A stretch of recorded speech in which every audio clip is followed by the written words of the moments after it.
Proverbios 18:21 dice: la muerte y la vida están en el poder de la lengua. Y cuando el Señor dice que la vida y la muerte están en el poder de la lengua, no está hablando de una cultura para hablar, una cultura evangélica o religiosa, sino de lo que sale realmente del corazón. Las palabras puedes construir o destruir. Con las palabras creamos amigos o generamos enemigos. Podemos alentar o desalentar, comunicar verdades o transmitir mentiras. Podemos traer paz o generar tensión. Podemos cortar como un cuchillo con nuestras palabras o traer un ungüento. Podemos sonreír o iniciar una pelea, crear paz o traer un disturbio. Y hasta, si hacemos memoria, podríamos recordar palabras que nos dijeron cuando éramos niños y que aún de adultos nos sigue produciendo alegría o pena. Cosas como tantas veces he mencionado: tú nunca vas a llegar a hacer nada en la vida, eres muy flaco o eres muy gordo, te sobra nariz. Hay cosas que nos han dicho en el momento. Sí, a mí también me decían siempre que me sobraba nariz, que tenía tomas de aire. Yo decía, bueno, es para anunciar que vengo, entra la nariz y al rato entro yo. Pero yo siempre decía que esas cosas nos marcan y después vamos por la vida condicionados por esas palabras. Y tenemos toda una vida para sanarnos. Viene el Señor, nos bautizamos, la vida es hecha nueva, pero después tenemos que sanar la mente, el alma, de frases que nos marcaron. Eres un vago, eres un flojo, la cabeza no te da. Las cosas nos acompañan de por vida. Ahora Jesús dice en Mateo 12:36, yo digo que cualquier palabra ociosa que hablen entre los hombres, de ella darán cuenta en el día del juicio. Mateo 12:36. El Señor dice, yo te voy a hacer responsable de cuanto hayas dicho en público dentro de la categoría de palabras ociosas. ¿Qué es una palabra ociosa? Son palabras que decimos sin pensar. Son palabras que emitimos cuando el cerebro dejó de funcionar y la boca sigue hablando. Son las palabras dichas bajo ira, bajo enojo. Son los comentarios desatinados. Las frases poco felices que uno dice en esos momentos de nervios y uno le quita valor y dice, bueno, pero lo dije en un momento de nervios. Pero esas palabras, dicen las Escrituras, no pasan por alto para un hijo de Dios. Ninguna palabra corrompida salga de vuestra boca, sino la que sea buena para la necesaria edificación, a fin de dar gracia a los oyentes, le dice Pablo a la iglesia de Éfeso. En este capítulo, Pablo ofrece el patrón de Jesús para nuestras lenguas, un código para hablar. Si vas a hablar, que sea de buena edificación. Esto no significa que no podamos reírnos, hacer chistes, porque a mí me sacan los chistes y no sé qué habría que hacer en la vida. Yo vivo haciendo bromas y riéndome. Creo que la mayoría de los hispanos tenemos esa particularidad, ¿no? Cuando habla de palabra ociosa no significa devolverse un religioso desayunado en limón sin azúcar. Significa que si lo que voy a decir va a destruir y no va a edificar, de eso voy a tener que dar cuenta algún día, como las palabras pronunciadas bajo la ira. Ahora, ¿uno se puede enojar? Sí, porque yo también me crié en una iglesia donde decía que si te enojabas estabas en pecado. Sin embargo, el Señor se enojó muchas veces. Por eso Él diría, airaos, pero no pequéis. Noten la diferencia, airaos, enojate. ¿Cómo no te vas a enojar? Hay momentos que uno se enfada, con justa razón, sin justa razón. Vivir enfadado es otra cosa. Pero enfadarse en cuestiones que a veces nos quitan de nuestro eje, son parte de la vida. El Señor le dice en un momento, el Señor Jesús, le dicen en un momento, Herodes quiere que te vayas, que no hagas más milagros. ¿Sabe lo que responde Jesús? Y lo he buscado en todas las versiones. En la versión Reina Valera 1960, en la 1968, en la nueva versión internacional, el Dios habla hoy, Dante habla mañana. Todo, he buscado todo. ¿Sabe qué dice? ¿Te acordás lo que dice? Díganle a esa perra que me voy a ir cuando termine de hacer lo que estoy haciendo. Lo que pasa es que eso no se predica en los púlpitos, pero está en tu Biblia y en la mía. ¿Qué creen que Jesús en ese momento estaba con una paz? Díganle a esa pichicha, que estaba enojado. Tenía enojo. Sin embargo, el Señor dice, airaos, pero no pequéis. O sea, no permita que se transforme en un odio, en un resentimiento. Pero hay cosas que exasperan, injusticias, cosas que no nos merecemos, situaciones, infortunios que no estábamos pensando que nos iban a pasar. Veo a un Jesús y a profetas manejando la ironía. Jesús era muy irónico cuando se refirió a que era más fácil que un camello entrara por una pequeña puerta llamada ojo de aguja, que un rico entrara al reino de los cielos. Causaba algunas risas nerviosas, pero era ironía. Tú puedes permitirte la ironía a veces. ¿Qué madre sería madre si le quitáramos la ironía? ¿Dejarían de ser madres? Mi papá era básico. Eso porque te rompo la cabeza. Mi mamá, haz lo que quieras, Total, acá esto es un hotel. Deja la ropa así, total, viene la sirvienta y te lo junta. Porque en esta casa todo el mundo tiene sirvienta y viene la esclava. Aprendió de Elías la vieja. Yo uso mucho la ironía con la iglesia. La uso mucho con vosotros, con los jóvenes. Yo siempre uso la ironía. Yo no podría predicar sin ironía. Porque entiendo que la ironía es como una palabra dura envuelta en anestesia. No duele tanto.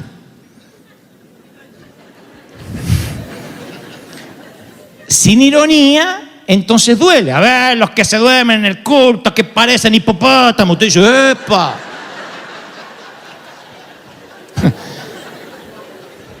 Con ironía es que lindo. ¿Están escuchando estas palabras los que están despiertos, sí?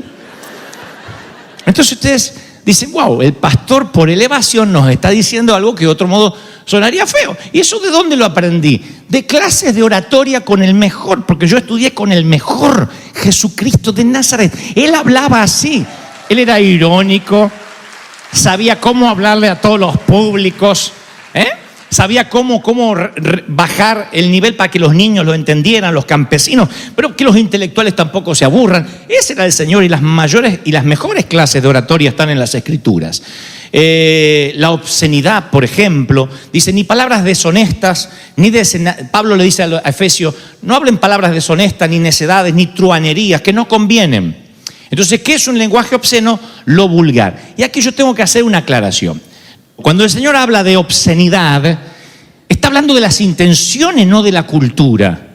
No existe un vocabulario perfecto que se pueda predicar en todos los países y que en algún momento no ofendas a alguien con una de esas palabras. No existe. He estado en 60 y tantas naciones y en todas me corregían una palabra. En Puerto Rico, ay Dios mío, las cosas que me he metido la pata, una metidona de pata. Ahora ellos hablaban de una manera, hermano, venga, vamos todos en bola a comer.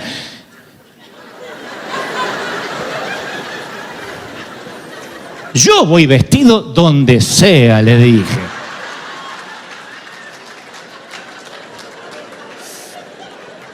Pero he estado en Puerto Rico y he dicho, Dios va a quitar los demonios y cualquier tipo de bicho que esté por ahí. ¡Ah! ¡No diga bicho! Entonces, yo he entendido una cosa. ¿Qué es una mala palabra? Cuando la intención, como dice la Biblia, del corazón coincide con la boca.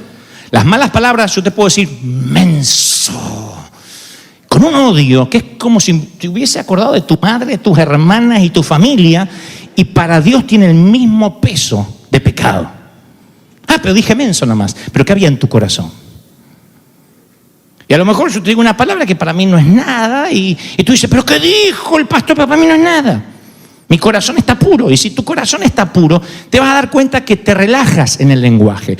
Entonces, ¿qué es una mala palabra? Una mala palabra es aquella que dice con intención. Es más, se pueden decir malas palabras sin abrir la boca.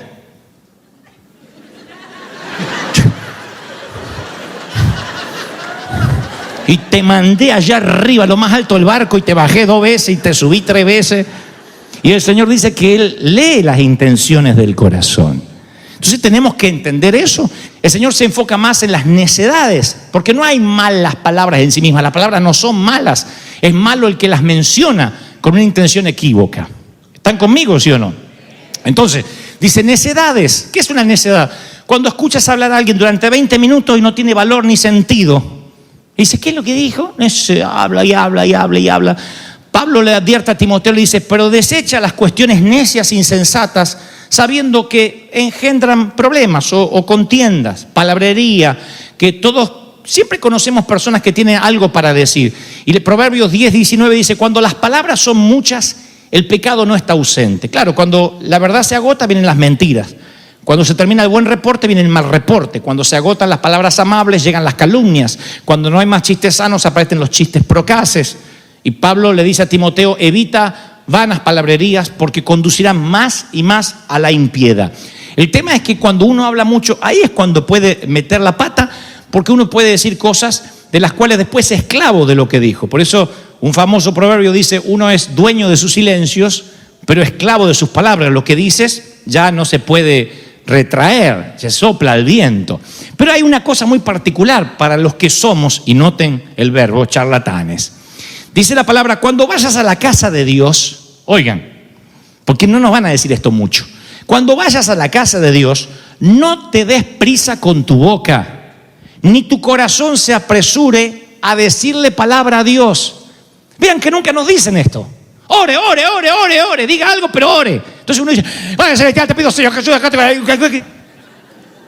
y dice, cuando vayas a la casa de Dios, no te des prisa, sean pocas tus palabras. Porque cuando a Dios le haces una promesa, no tardes en cumplirla. A Dios no le interesa el ahorita. Dios dice, tú prometiste, tienes que cumplir. Cumple lo que prometes. No dejes que tu boca te haga pecar. Porque donde abundan los sueños, también abundan las vanidades, las muchas palabras. Pero tú teme a Dios. Yo nunca había prestado atención a lo que el escritor de Eclesiastés 5:1 dice, que nos advierte de no hablar demasiado a Dios.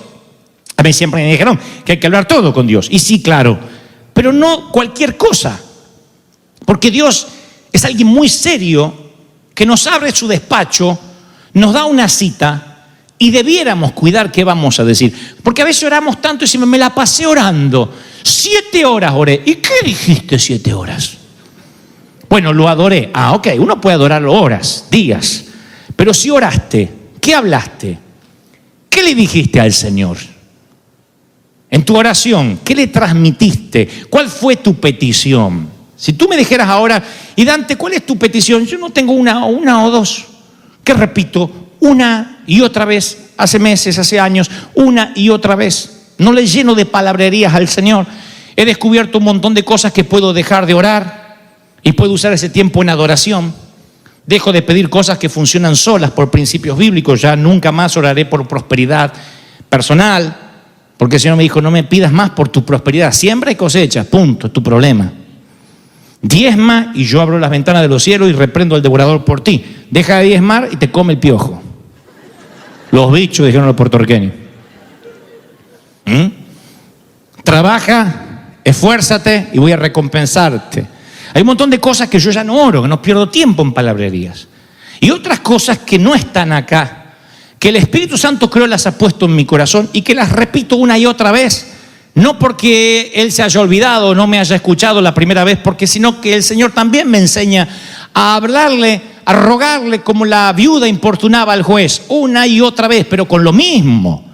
La viuda no iba y le hablaba de esto, de hazme justicia, y también ya que está, arregla el bache de la otra cuadra, y por qué no ponen agua y el gas también me viene muy caro. No, iba con algo muy puntual. Pero si yo soy un hablador, como dice la palabra, lo más probable es que diga un montón de cosas y en realidad no haya contenido.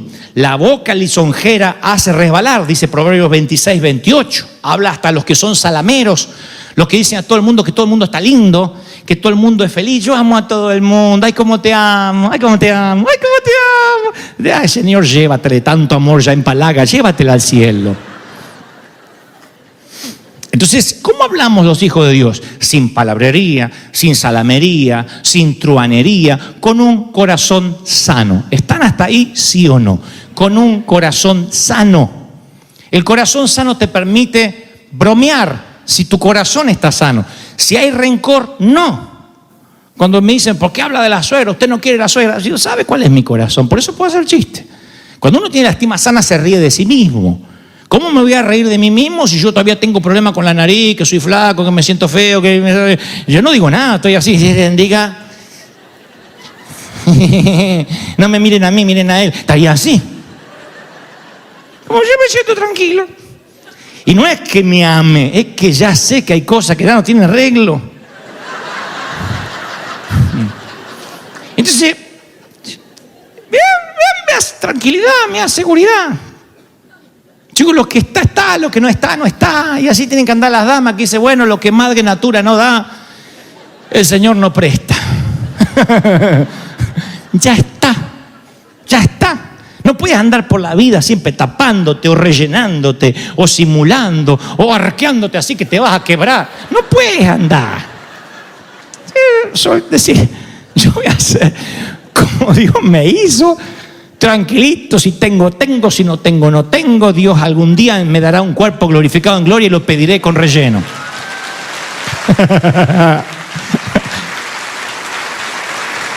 Y es verdad, esto no se nos habla en los púlpitos, pero no saben cómo afecta a que Dios pueda usarte. Si tienes un mensaje maravilloso que transmitir y estás luchando que se te cayó el diente, y estás que Dios te bendiga, saludos, hermano. Entonces es el mismo mensaje, pero está adulterado. ¿Por qué? Por un diente. Ponte un diente, un chicle Adams, lo que sea, pero no dañes el mensaje. Entonces a veces nosotros también podemos dañar el mensaje con nuestras palabras. Y si Cristo caminara hoy con nosotros, nos sorprenderíamos de su lenguaje. No nos hablaría como cholo, ¿qué onda, qué pasó? No nos hablaría así. Pero yo creo que hablaría el lenguaje de la gente. ¿Por qué nos imaginamos que Cristo sonaría a un teólogo que no se le entiende nada? Yo creo que si a Cristo lo seguían los niños, tantas mujeres, es porque tenía una versatilidad en su verborragia, de modo que todo el mundo lo podía entender, todos los géneros, todas las edades. Era multicultural, porque recuerden que a Jerusalén para las Pascuas venían de todos sitios y él podía dar su sermón y todo. ¿Quién no va a entender? Bienaventurados los mansos en espíritu, porque ellos heredarán el reino de Dios. ¿A qué es el reino de los cielos? Semejante a una mujer que perdió una moneda. Ese era Cristo. Y claro, los religiosos, los judíos, los rabinos lo detestaban. Así no habla un rabino. El rabino leía lo que Isaías había escrito y desenrollaba el pergamino y decía, dijo Isaías, con una música sacra. He aquí el elegido vendrá. El elegido vendrá. Y Cristo no usaba rollo, no usaba pergaminos, no usaba Biblia. Era un predicador sin Biblia. ¿Y cuándo leyó un versículo? Nunca. Y encima, a veces los cambiaba. ¿Oíste que fue dicho? Mas yo digo. Ese era Cristo cuando dice, usted no predica como Cristo. ¿Cuándo Cristo decía, abran la palabra, vamos a orar por esta palabra? Está bien, no digo que esté mal, pero no digo que esa sea la única manera de predicar. Cristo parafraseaba los versículos. Algunos los ponen acá, otro dice, búsquenlo en su Biblia. El tema es que la palabra, ¿qué me importa a mí que te aprendas 70 versículos de memoria si no aplicas ninguno? Si no usas ninguno. Aplicable es la Biblia y la palabra cuando penetra en el corazón, cuando no se te olvida. Entonces yo voy a Cristo y aprendo mucho de él, de su ironía. Vuelvo a leer los evangelios y lo veo, porque a veces uno se olvida del Señor. Miren qué paradoja. Miren ustedes qué falacia. Uno se olvida del Señor. Tienen mi nombre en la puerta, mas se olvidaron de quién es ese. Hablan de mí, mas yo no estoy ahí, diría el Señor a las iglesias de Apocalipsis. Miren cómo uno se olvida del Señor. ¿Y qué haría Salomón? ¿Y qué haría Elías? ¿Y qué haría Jesús? A veces me ponen en el Facebook, Jesús no hablaría así. Qué poco lo conocen. Jesús hablaba de una manera tan directa, tan puntual, tan frontal. Lo veo un líder que cuando tiene que hablar de una manera directa a los fariseos lo dice. Cuando tiene que hablar con amor a un pecador, habla. Pues todo el mundo lo entiende. Un eximio, excelente, magnífico orador. Y ese es el código del lenguaje que deberíamos tener nosotros. La palabra habla de chismes, uno de los pecados más dañinos en la iglesia y en la sociedad humana. El chismoso aparta a los mejores amigos, Proverbios 16:28. ¿Cuántas veces los chismes han arruinado las relaciones individuales, han destruido iglesias, han dividido organizaciones? Pero claro, lo que pasa es que, dice la palabra, las palabras del chismoso son como bocados suaves, pero penetran hasta las entrañas. Y el chisme en la iglesia está muy disfrazado de semántica. Te lo cuento para que estés orando. Dame detalles, así oro específicamente. ¿Con quién? ¿Qué te importa? Orá y ya está. No, pero ¿con quién cayó? ¿Qué te importa? ¿Pecado? Y a veces queremos hablar y decimos, no, es que me tengo que desahogar, es que lo tengo que decir. Miren, Saúl está endemoniado hasta los huesos. Dejó de ser aquel otrora ungido de Dios. Ahora está completamente perdido. Entonces él está en medio de los filisteos en una batalla, ve que está perdiendo y que está perdiendo su dignidad, y como perdió la paz, estoy hablando de Saúl, le pide a su paje de armas que lo mate. Su paje de armas dice no. Entonces ¿qué hace Saúl? Pone la espada así y se suicida sobre su propia espada, dice las Escrituras. Alguien ve eso, un testigo ocular, sale corriendo y dice, acá me gano una moneda con el jefe, acá voy a quedar bien, un salamero. Va a hablar con David, le dice, David, una buena nueva, el rey Saúl murió, tu enemigo murió. ¿Y cómo murió? Dice David. Bueno, estaba perdiendo la batalla y me pide a mí, el paje de armas no lo quiso matar, me pidió a mí que le ensarte la espada y yo cumplí. Dijo, no solo le doy una buena noticia, sino que acá me ascienden. David dijo, maten a quien se atrevió a tocar al ungido de Dios. No lo había hecho, pero por chismoso lo mataron. Por repetir, por hablar lo que no tiene que hablar. Nadie que haya tocado a un siervo, a un ungido de Dios, vivirá ante mi presencia, dijo David, y lo hizo decapitar en el instante. Yo supongo que había dicho, no, fue un chiste. Eso es un principio bíblico. Pero mentir en el chisme es algo natural. Miren, la Biblia dice, por lo cual desechando la mentira, hablad verdad. No hurtaréis ni engañaréis ni mentiréis el uno al otro. Los labios mentirosos son abominación a Jehová. Por lo cual desechando la mentira, hablad verdad cada uno con su prójimo. Nadie le enseña al hijo a mentir. ¿Quién dice, lo inscribí a mi hijo en un curso online, cómo mentir? Pero la lengua del diablo, la lengua nativa, la lengua paterna es la mentira. Nacemos mentirosos. ¿Por qué no trajo la tarea? Me la comió el perro. Mi mamá se enfermó. A mí nadie me enseñó a mentir. Pero yo, para la maestra, la operé 5 veces de la vesícula a la vieja.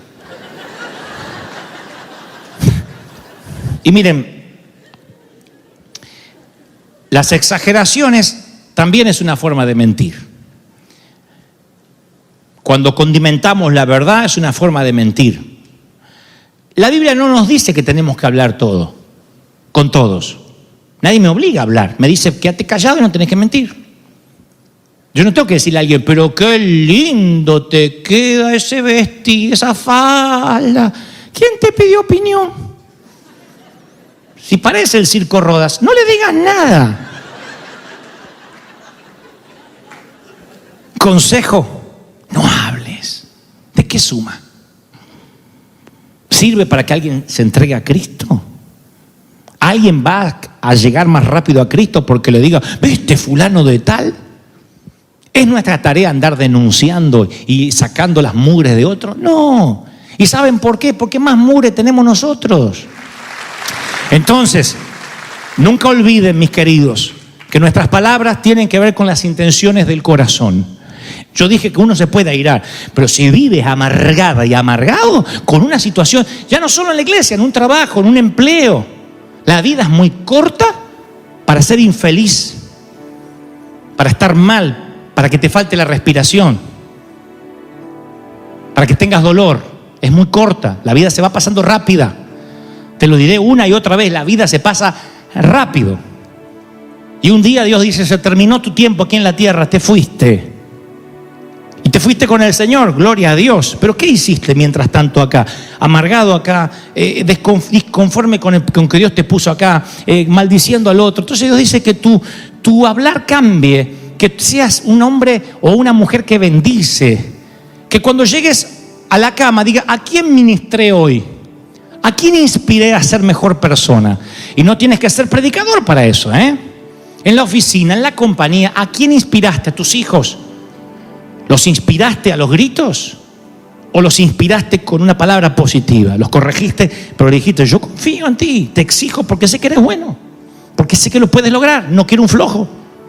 Entonces tú les exiges, pero con amor los inspiras a maldecirlo, a decirles un burro, nunca va a cambiar.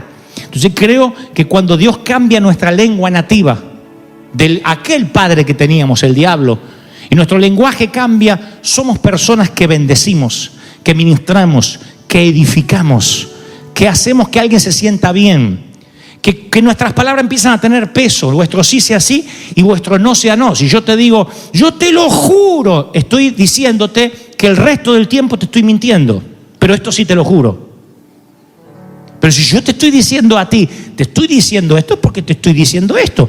Entonces, el te bendigo tiene fuerza. ¿Vieron que el te bendigo es como chao, hola, adiós? Pero te bendigo, ¿de verdad? Sí, te bendigo. Tiene fuerza, porque tú no andas regalando bendición a todo el mundo, bendices a quien quieres bendecir. Y si no, te quedas callado. Todo empieza a cobrar fuerza. Por las maldiciones no te preocupas, porque dice el que te maldijere será maldito. Ese se maldice solo. ¿Para qué va a andar maldiciendo gente si se maldice solo? Y aquí que el que te maldijere será maldito. Un jefe de Estado dijo alguna vez, Israel, te maldigo con mis entrañas. Tac, tac, tac, una cuenta regresiva, una promesa que Dios le dio a Abraham hace miles de años, se activa hoy a través de un canal de televisión vía satélite y termina con un cáncer irreversible en las entrañas. El que te maldiga será maldito. Entonces, ¿para qué andar maldiciendo gente? Si el que te hace una cosa, Dios se encarga. Tú bendice. Bendice. Si no tienes nada para decir, bueno, no digas nada. Bendice, bendice, bendice. Si crees que Dios te habló esta mañana. Y entonces me entero, desafortunadamente, que muchos cristianos, o disque cristianos, de mi país defendían el aborto. Y aunque no fue popular mi declaración, yo dije que en muchas cosas había cambiado, en mi persona. Pero hay convicciones que no van a cambiar nunca. ¿Qué es una convicción? Eso que está acá y que no nos los dijo el pastor, sino que está casi desde que nacemos en nuestro manual del fabricante. Son las convicciones. Esas convicciones que sabemos que no tenemos que robar, que no tenemos que mentir. Esas convicciones que tenían aún nuestros padres, me atrevo a pensar, sin conocer a Cristo. Muchos de ustedes han tenido papás inconversos que te han puesto convicciones. Muy difícil que hayas tenido un papá que te incitó a la delincuencia.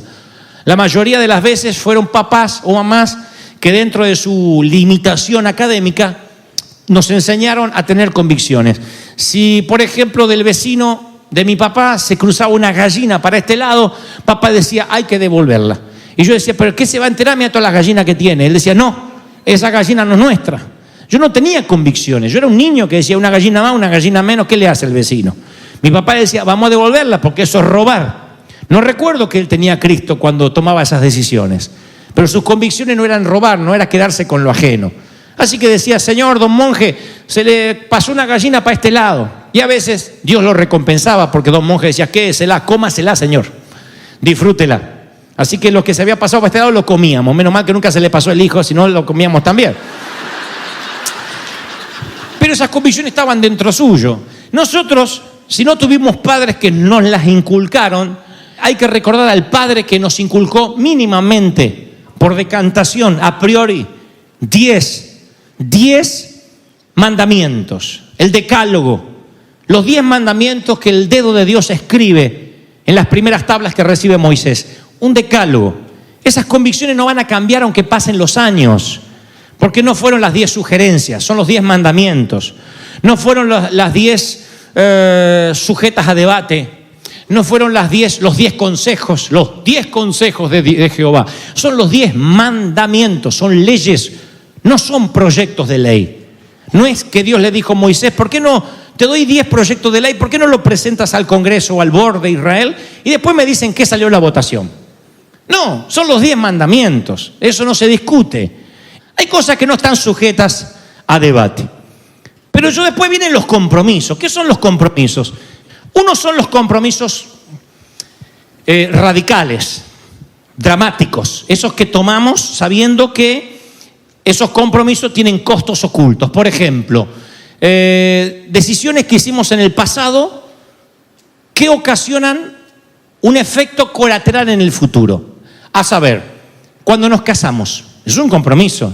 Tú no puedes decir, me caso y en 3 meses veo si no va, me separo. Aunque hay gente que lo piensa, es una locura. Uno se compromete mínimamente para toda la vida. Uno toma un compromiso de engendrar un hijo. Tú no dices, yo ya lo tuve y lo dejé en la clínica, alguien se hará cargo. Ahora tienes el compromiso de crearlo, de criarlo, de hacer poner un hombre o una mujer de bien en la sociedad. Graduarte, estudiar, incursionar en un oficio, en una profesión, es un compromiso. Después están los compromisos rutinarios, que no nos damos cuenta que son compromisos, pero sin querer la agenda se nos va llenando de esas cosas. Por ejemplo, aceptamos ser parte del comité del colegio, mandamos a nuestros chicos a ballet, o a fútbol, o a danza, o a música, y todo el día andamos corriendo con esos compromisos de rutina. No son malos, pero te van ocupando la agenda y van ocupando tu día. Después están los compromisos tácitos.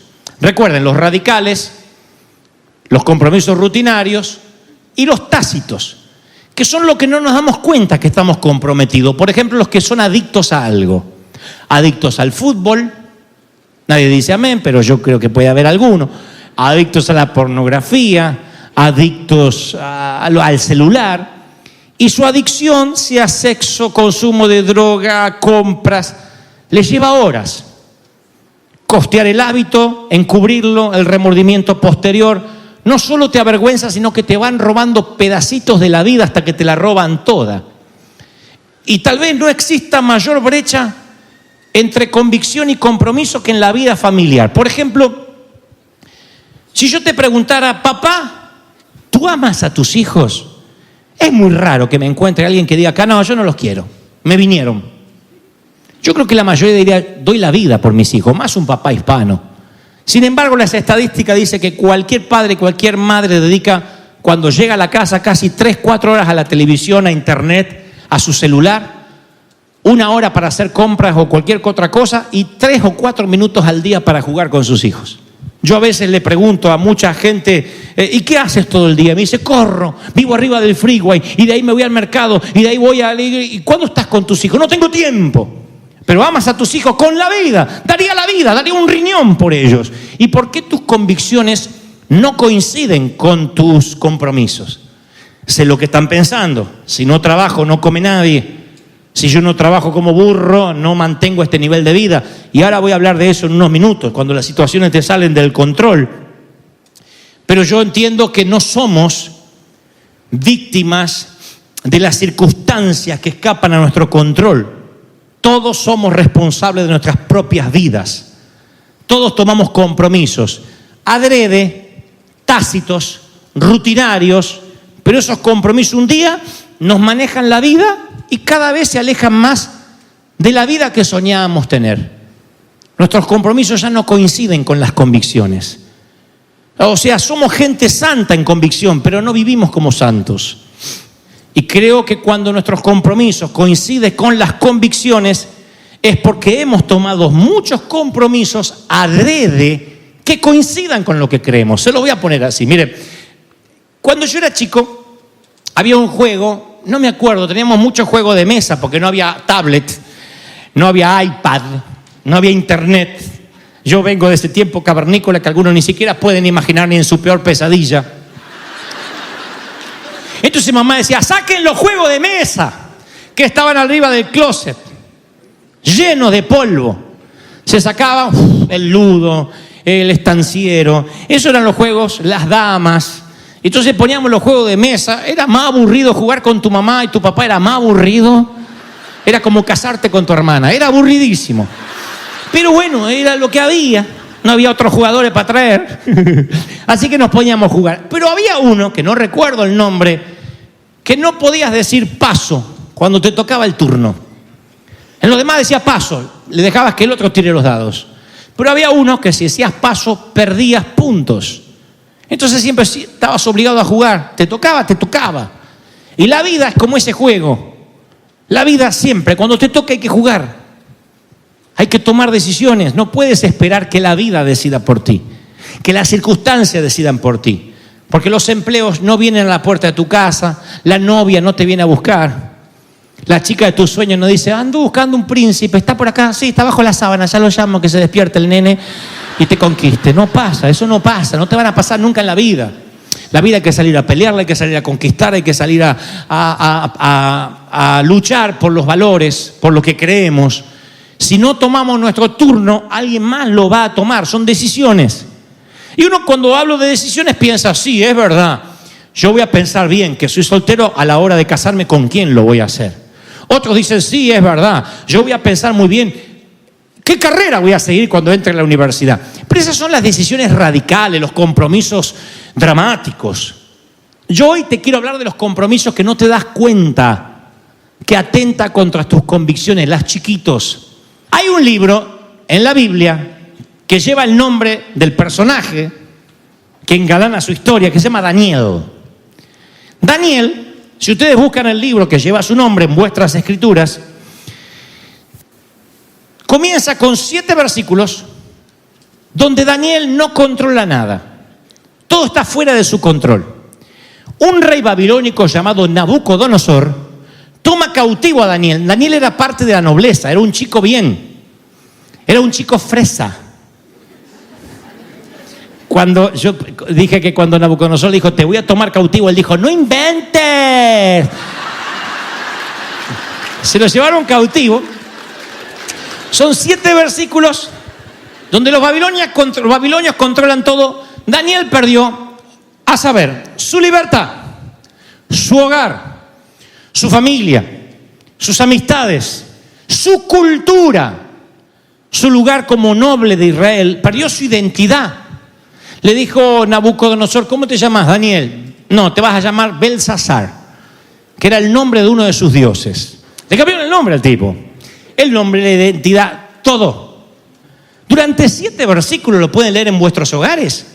El libro de Daniel cuenta que Daniel no manejaba nada, fuera de control, mucho peor que cualquiera de nosotros en este país o donde naciste. Pero en el versículo 8, todo cambia.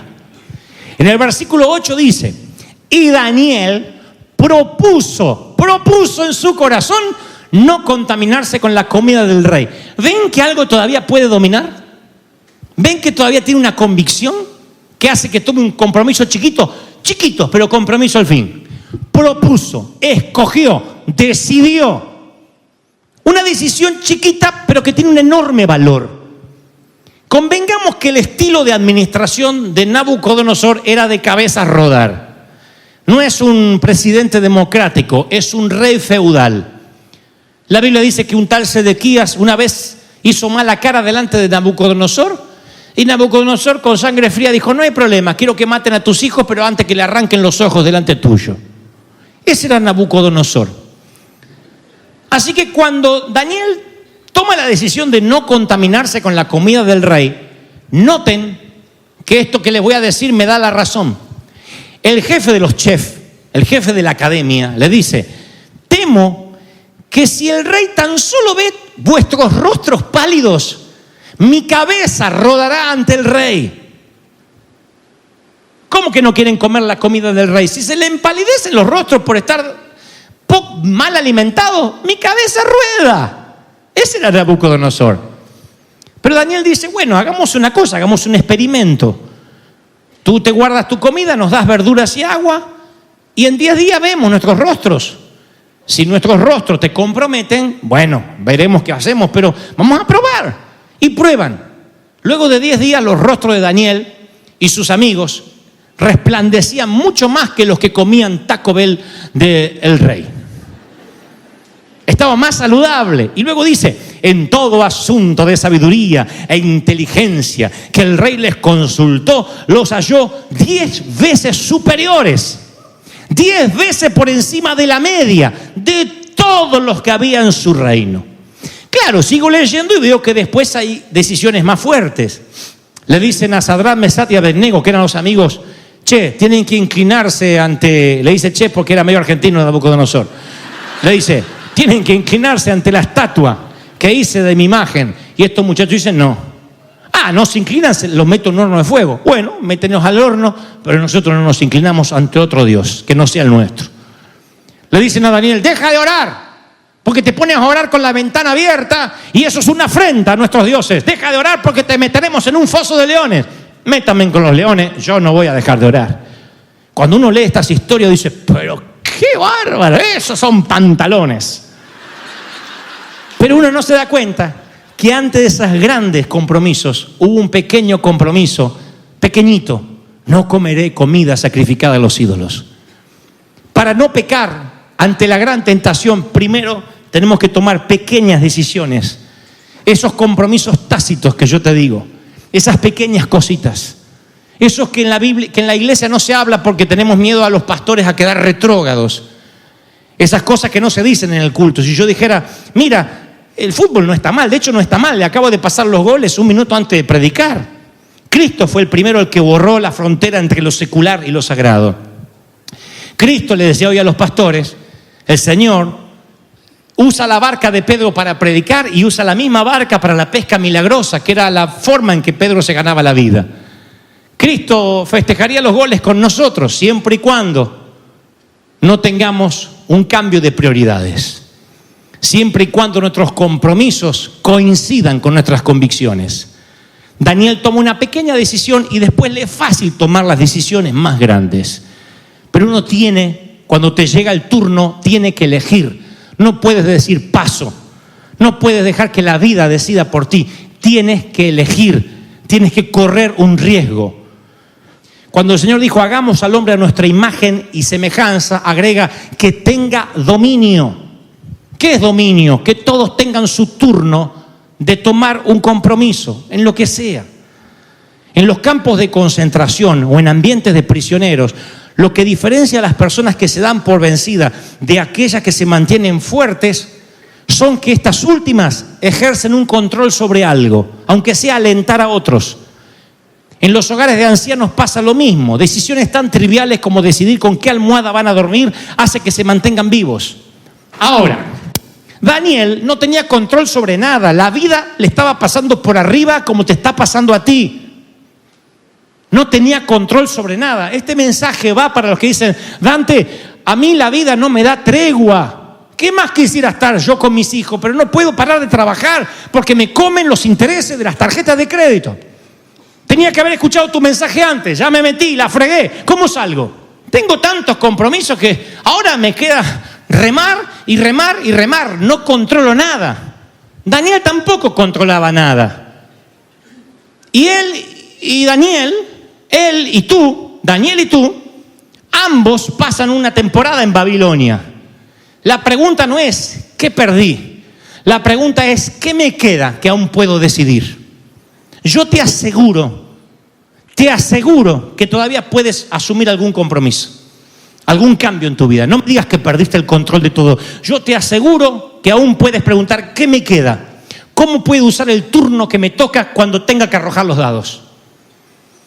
En la peor crisis, estás saliendo de un cementerio, te cruzas conmigo y me dices, ahora me meto bajo las mantas y me dejo morir. No, todavía puedes tomar la decisión, por ejemplo, de vivir por los hijos que te quedan,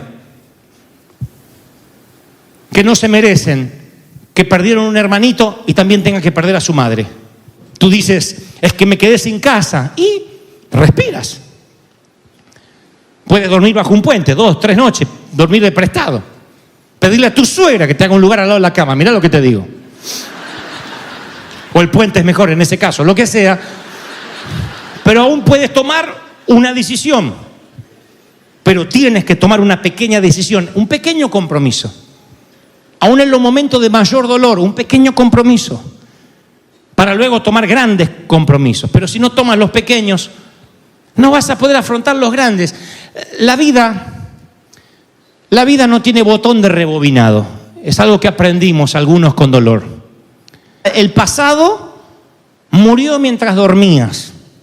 Y todos los momentos pueden recordarse, celebrarse, lamentarse, pero no se pueden volver a vivir. Pasan una sola vez. Y al fin y al cabo, la vida son pequeños momentos. Como digo siempre, ¿qué es el collar de una buena vida? Son un montón de perlas de días comunes, enlazados uno con otro. Eso es el collar de una buena vida. La vida son cosas que te caen mal, diarreas, malas comidas, alegrías, desencantos. Eso es la vida, gente común viviendo días comunes. Eso es una vida. No todos serán celebridades de Hollywood y caminarán por alfombra roja. La mayoría de nosotros nunca tendremos un Oscar sobre la chimenea, ni un helicóptero pasará a buscarnos, ni tendremos un chofer, ni un chef que nos prepare la comida. No somos de la nobleza. Tenemos una vida común. Sacamos la basura. Y esa vida común, a veces hay que alejarse y hacer un balance y decir, ¿cuánto de mis compromisos realmente valen la pena? Yo digo, si hoy fuera el último día de tu vida, supongamos que supieras que hoy a las 12 de la noche te vas a morir. Y hoy estas son las últimas horas en que vas a respirar y que estarás en ese cuerpo. ¿Harías lo que tienes planificado hacer hoy? ¿Hablarías con quienes vas a hablar? ¿Te callarías como piensas quedarte callado toda la tarde? Si hoy fuera tu último día de vida, ¿realmente harías lo que vas a hacer hoy? Si la respuesta durante muchos días que te lo preguntes es no, es hora de cambiar tus compromisos. Revisa los contactos en tu celular y mira cuánta gente a la cual no te importa su vida, ni a ellos les importa la tuya, pululan tu agenda. Gente a la que tienes que responder para que no se ofendan, aunque sea ponerles un ok, porque me pusiste un dislike. ¿Qué significa? Hay gente que vive presionada por eso. Y la vida es más profunda que una red social o la cantidad de amigos. La vida es esto, los pequeños compromisos. La vida es compartir, patear una pelota, acompañar a un hijo a la graduación, tomar un café juntos. La vida es eso. Un día esos pequeños compromisos ya no van a estar y tú vas a decir, viví, mis compromisos estuvieron alineados a mis convicciones. La vida es muy corta. Tienes una sola chance de vivir. Recién hablé que podrías morir a las 12 de la noche o antes. Yo podría no estar aquí el domingo que viene, tú podrías no estar aquí el domingo que viene, porque el Señor nos vino a buscar. Porque partimos por un accidente, por una enfermedad terminal. Y entonces ahí uno se replantea, ¿realmente tuve la vida que quería tener? Cuando me miraba al espejo, me parecía más al hombre que alguna vez quise ser cuando era un niño. Mi consejo ahora sí va, no esperes a que llegue una crisis que te reordene los compromisos. Es preferible reordenar las prioridades ahora. Conozco a padres muy ocupados que no tienen tiempo para la hija jamás o para el hijo.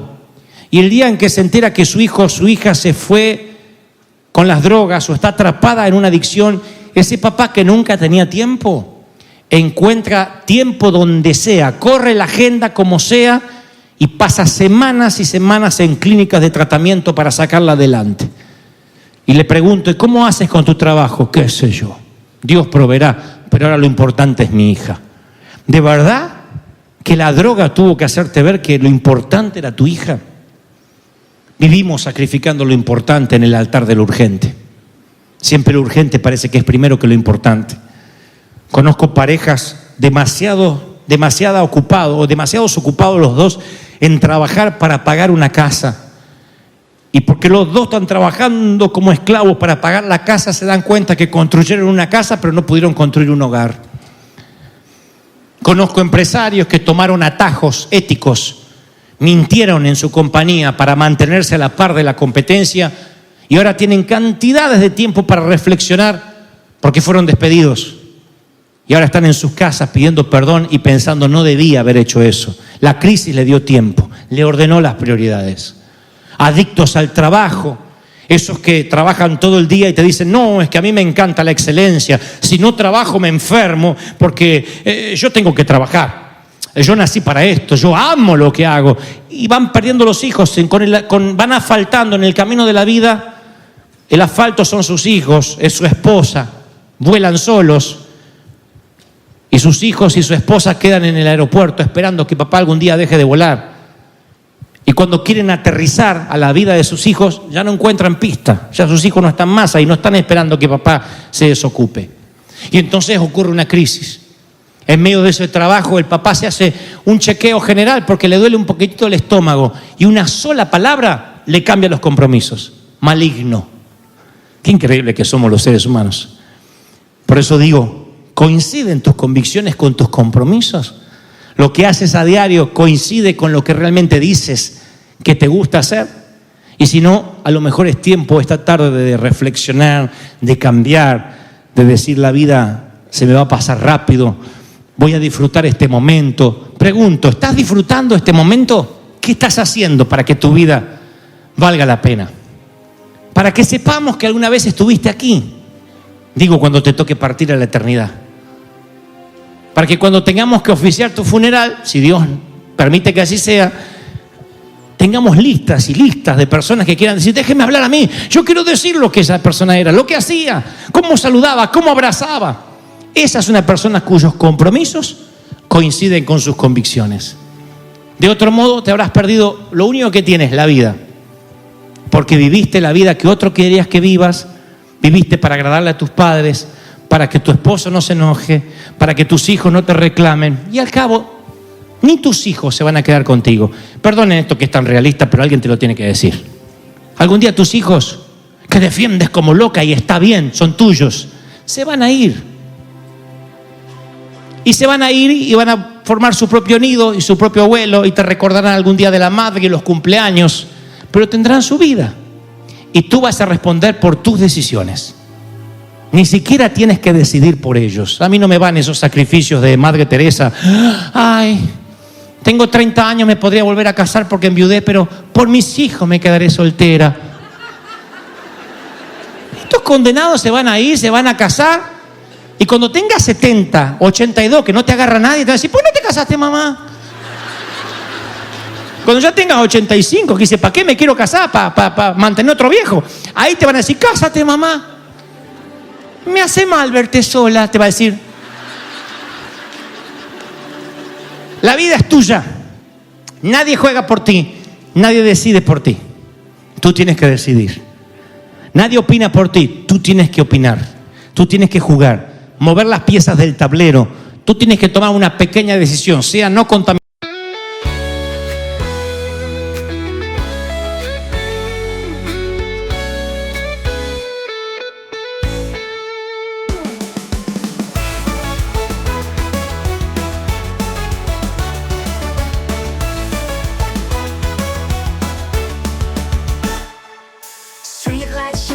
Michigan's tide, neon dreams paint the city side by side. Got my boombox thumping, hairspray in the air. Tonight's the night, baby, anything can happen, I swear. He's got eyes like fire, a smile like a summer day. And when he looks at me that way, my heart just starts to sway. He's across the room, but I know what he's thinking. Underneath this disco ball, our hearts are gonna be linking. When he's sitting nice, hearts beating like a drum. Got that magic feeling, something beautiful's begun. He's holding out his hand under the neon glow. Tonight we're gonna rewrite the stars, baby, don't you know? We're cruising down Lakeshore Drive, radio blasting our song. He's holding my hand tight, knows how to treat a girl right all night long. We're young, we're wild, got the whole world at our feet. This feeling's electric, baby, can't you feel the heat? He leans in close, whispers secrets in my ear. The city fades away, all I hear is him right here. Fireworks in my soul, this moment's meant to be. Underneath the Chicago moon, he's everything to me. He's got eyes like fire, a smile like a summer day. And when he looks at me that way, my heart just starts to sway. He's across the room, but I know what he's thinking. Underneath this disco ball, our hearts are gonna be linking. Windy City nights, hearts beating like a drum. Got that magic feeling, something beautiful's begun. He's holding out his hand under the neon glow. Tonight we're gonna rewrite the stars, baby, don't you know?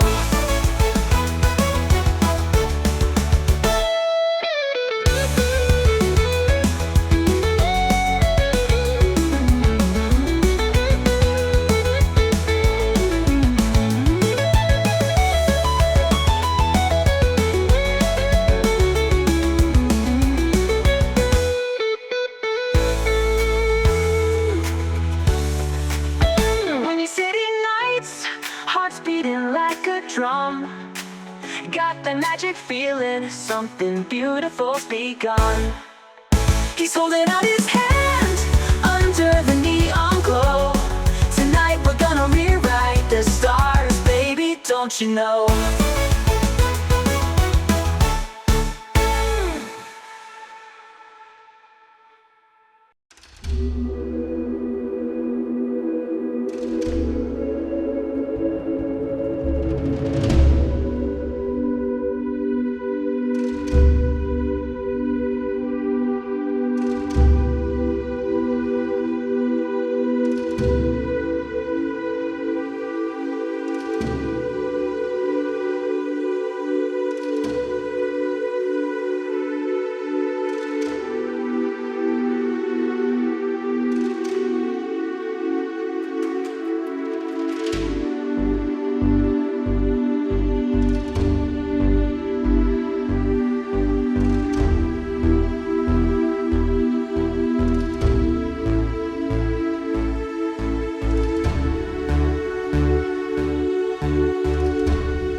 Set me free.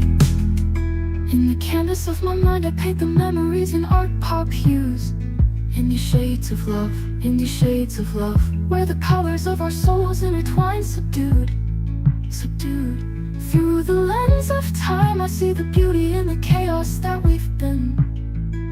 A masterpiece of love, a dance of shadows where the light begins to dim. Oh, the rhythm of our hearts, a song so bittersweet, a dance of passion and pain, where the past and present meet. In the silence I hear your voice calling out to me, an instrumental intro to a love that's yet to fully set me free. of my memories where the dust has started to settle. I find fragments of a time when our hearts beat in rhythm, like a metronome so gentle. The echoes of laughter still linger in the air as I trace the fading lines of our story. In this symphony of moments, I hear the melody of a love once glorious and gory.